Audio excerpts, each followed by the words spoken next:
Bonjour à tous, bienvenue dans le débat de Vie d'ailleurs, avec une question qui taraude les élus, mais pas seulement, les Français. L'union de la gauche est-elle possible?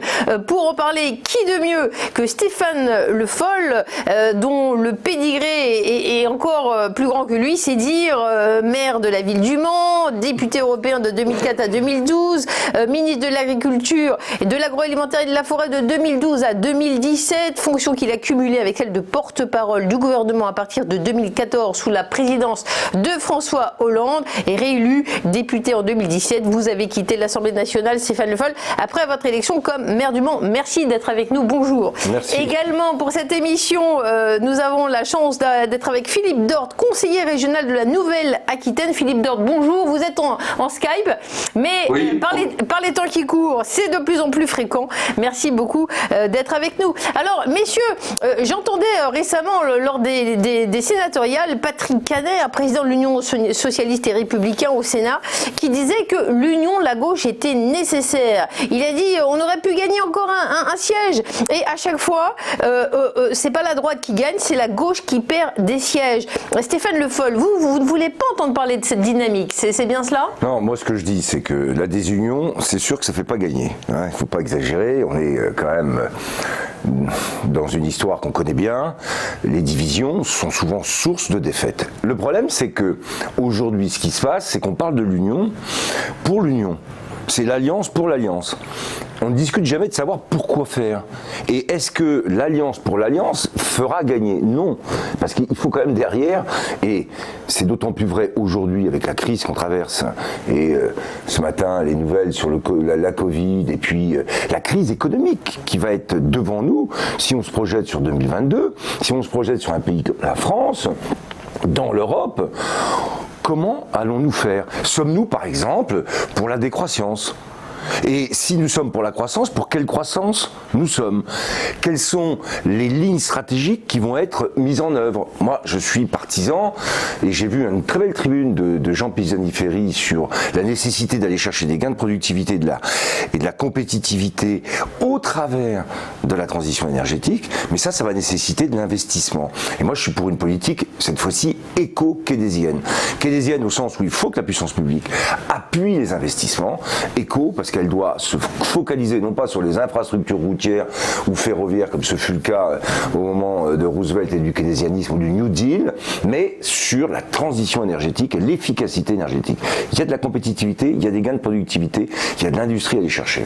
Philippe Dort, est-ce que vous pensez aussi qu'on ne met pas assez les dossiers sur la table pour aller vers cette union de la gauche? C'est vrai que parfois on voit des velléités de calculs électoraux, de rapprochement pour des calculs électoraux. Vous aussi vous dites on ne parle pas assez du fond, mais et quels sont les sujets à mettre sur la table alors aussi? Oui, moi je suis tout à fait d'accord avec Stéphane Le Foll, bien évidemment. L'union de la gauche n'est pas un programme politique, c'est l'union des programmes politiques qu'il faut mettre en œuvre à gauche. Alors il est vrai que comme il y a beaucoup de personnalités, plus d'égos que de partis de gauche traditionnels, eh bien nous sommes un certain nombre, même si moi je suis membre depuis 43 ans. Donc nous avons essayé de travailler en périphérie avec des structures et des clubs pour réfléchir à des projets politiques et de société pour demain. Il y a deux grands sujets. Un sujet qui doit être traité, c'est le sujet social. Nous avons des millions de Françaises et de Français qui sont avec qui travaillent avec extrêmement bas, qui ne peuvent plus vivre dans notre pays, qui survivent. Il y a là un projet à mener sur le SMIC notamment, sur les seuils des sociales, tous ces sujets-là. Et puis il y a un temps plus long. Ce temps plus long sur lequel nous travaillons, c'est la construction du modèle économique de demain qui doit prendre comme socle la transition écologique. L'écologie de l'immédiat, c'est la décroissance. Moi, je ne suis pas un décroissant, je suis pour une écologie vertueuse et il faut mettre en œuvre l'éducation. On fait des propositions sur la réseau fluvial et fluvial, sur l'hydrogène, enfin, c'est un sujet que Stéphane connaît particulièrement, de manière à ce que si on supprime un emploi carbone, il faut le remplacer par un emploi industriel à forte valeur ajoutée, vertueux. C'est sur ces sujets-là que nous travaillons, de manière à être il faut travailler certainement du local au global. Et Stéphane Le Foll, c'est ce que ça veut dire, que lui, au Mans, il a été sur ce sujet-là.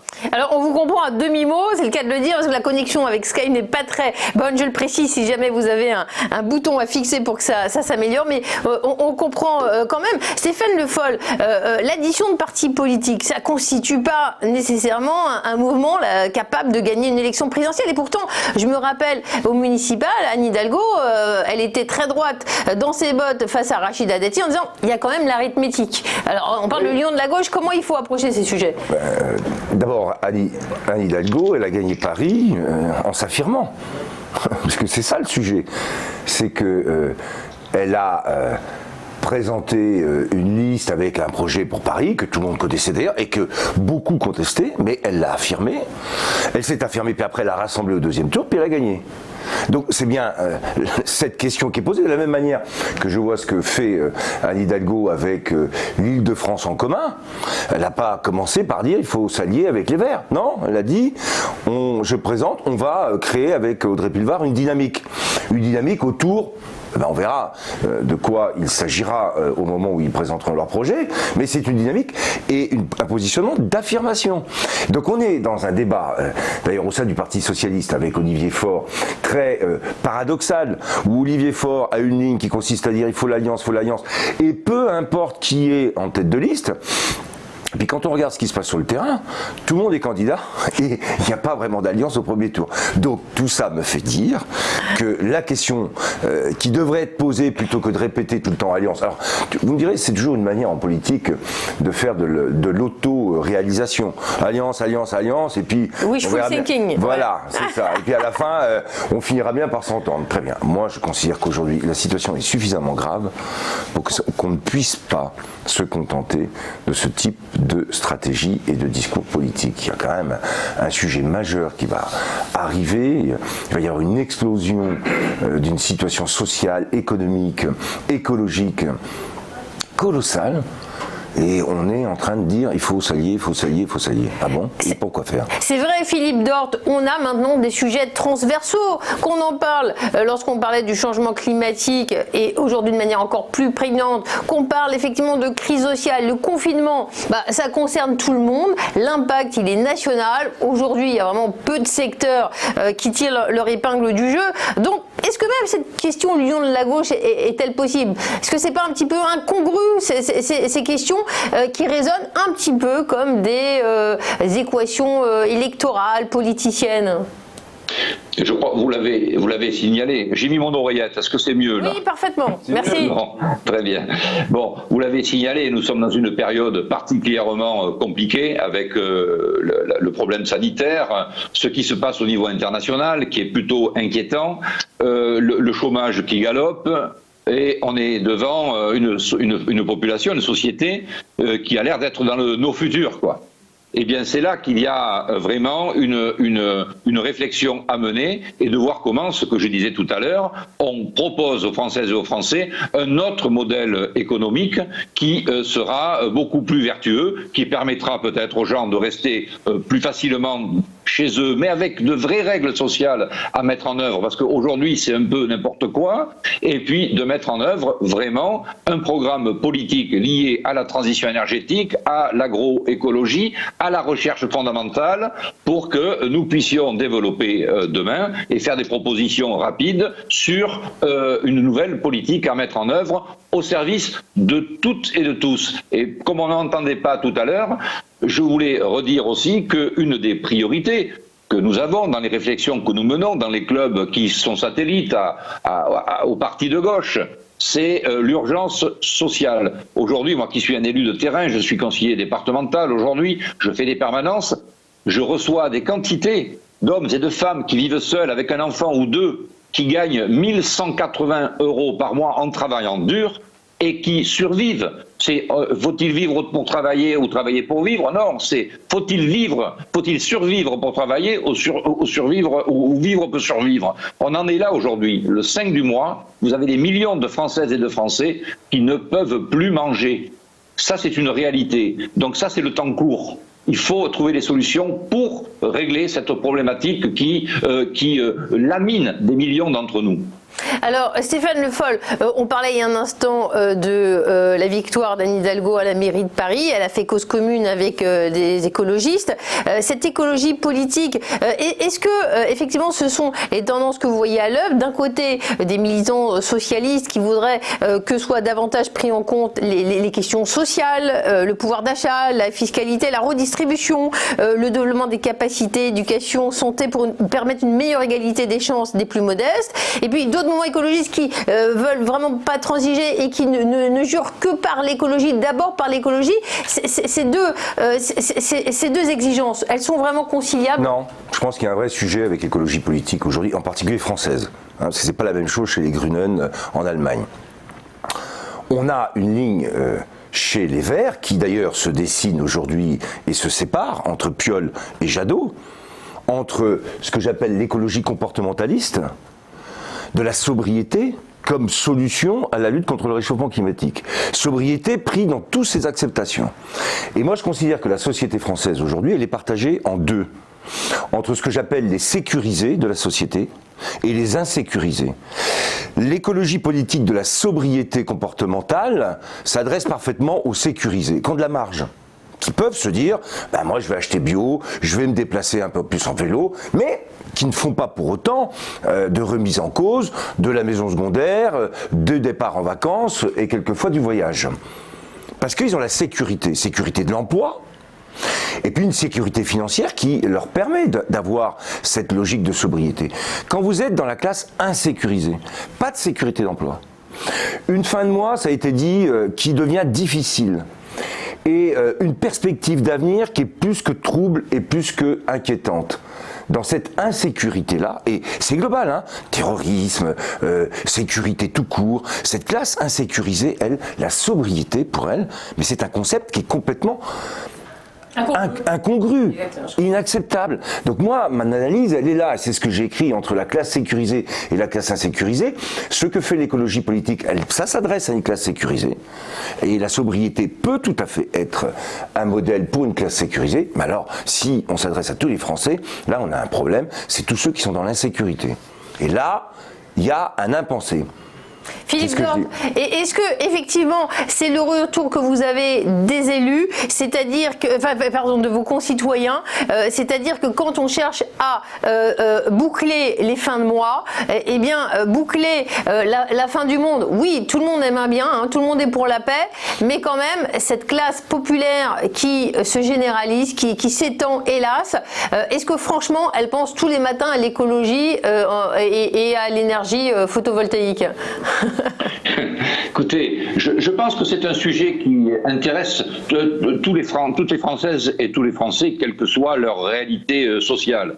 Mais il est vrai que quand vous gagnez les minima sociaux ou que vous touchez un SMIC à 1 180 €, vous vous intéressez plutôt à la fin du mois dans un premier temps qu'à la fin du monde. Ça c'est vrai. Bon, et c'est pour ça que je parle moi d'urgence sociale. On a trouvé des centaines de milliards tout d'un coup.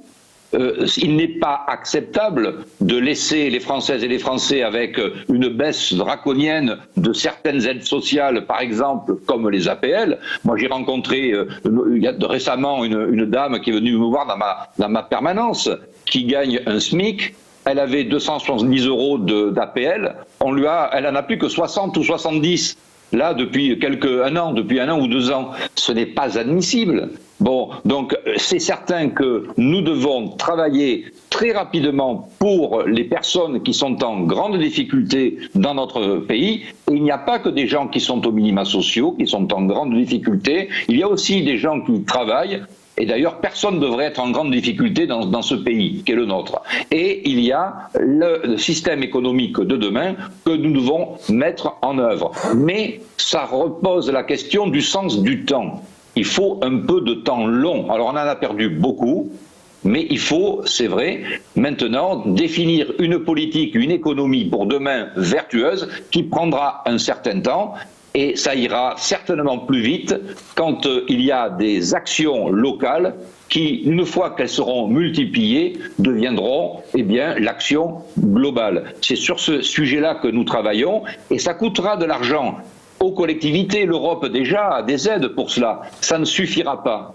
Parce que le système économique de demain va coûter de l'argent pour être mis en œuvre, mais dans 20, 30 ans, ça sera tellement normal que tout ce qui a été investi aujourd'hui, personne n'y pensera plus, ça sera tellement normal. C'est sur ces sujets-là que nous travaillons. La décroissance, non. Une valeur ajoutée vertueuse dans une économie de transition énergétique, d'agroécologie et de recherche scientifique, ça, c'est vraiment une politique que nous devons mettre en œuvre pour assurer vraiment une vie normale aux Françaises et aux Français et à tous ceux qui vivent sur le sol de notre pays. Alors vous êtes des élus locaux, on l'entend bien, ancrés dans les territoires. On n'a pas parlé du gouvernement, hein, comme s'il n'y en avait pas. Est-ce que quand même, sur ces soucis de pauvreté, d'écologie, est-ce que les bonnes mesures sont prises à l'Élysée, à Matignon? Ben, je vais prendre un exemple. La politique du logement, pour moi, est une politique complètement catastrophique. Je vais vous donner 2 exemples. La baisse des APL, première chose, qu'on a demandé aux bailleurs sociaux de compenser, puisque en fait, il a fallu baisser les loyers, ce qui a fragilisé une partie des bailleurs sociaux. J'ai, pour ce qui me concerne au moins, un bailleur social qui est en bonne santé et qui va continuer à investir, mais c'est très important. Et on investit dans quoi? L'isolation des bâtiments, parce que ça distribue du pouvoir d'achat. C'est-à-dire l'investissement distribue en direct du pouvoir d'achat. C'est ça la mécanique qui va changer aussi dans l'avenir. C'est qu'on n'est plus simplement je produis, je fiscalise, je redistribue. On doit être sur une stratégie, j'investis, je redistribue. Ça, c'est le premier point. Donc la politique sur le logement.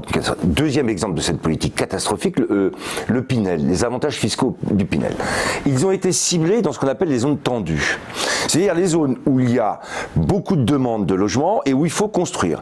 On donne de l'avantage fiscal. Ce qui a comme conséquence de favoriser la concentration du logement. Et comme le foncier sur les villes où il y a déjà de la tension n'est pas extensible, prenons Paris, prenons Nantes, prenons Rennes, la compétition sur la construction fait que les prix du foncier et les prix des logements continuent d'augmenter et on continue à subventionner par du Pinel. Pendant ce temps-là, au Mans, où c'est soi-disant peu tendu, j'ai plus de Pinel, il faut que je me débrouille tout seul pour pouvoir construire des logements alors qu'il y aurait besoin d'avoir une aide de l'État. C'est catastrophique. C'est une bêtise sur ces 2 points-là qui sont le local comme le national. Vous me demandez qu'est-ce qu'il devrait être fait? Arrêter cette politique, revenir à une revalorisation des APL, ça me paraît très important, et arrêter avec une défiscalisation qui ne fait qu'accentuer les concentrations de population et les problèmes et ne fait qu'alimenter une pompe à subvention de l'État. Ça, pour moi, c'est ce que je rejette le plus. Et puis après, il y aurait d'autres sujets sur la Covid, la manière dont ça a été géré. On y reviendra dans le futur débat. Philippe Dordre, je vais vous passer la parole dans un instant. Permettez-moi de revenir sur la tribune qu'a faite Stéphane Le Foll sur le site de Vue d'ailleurs, très intéressante.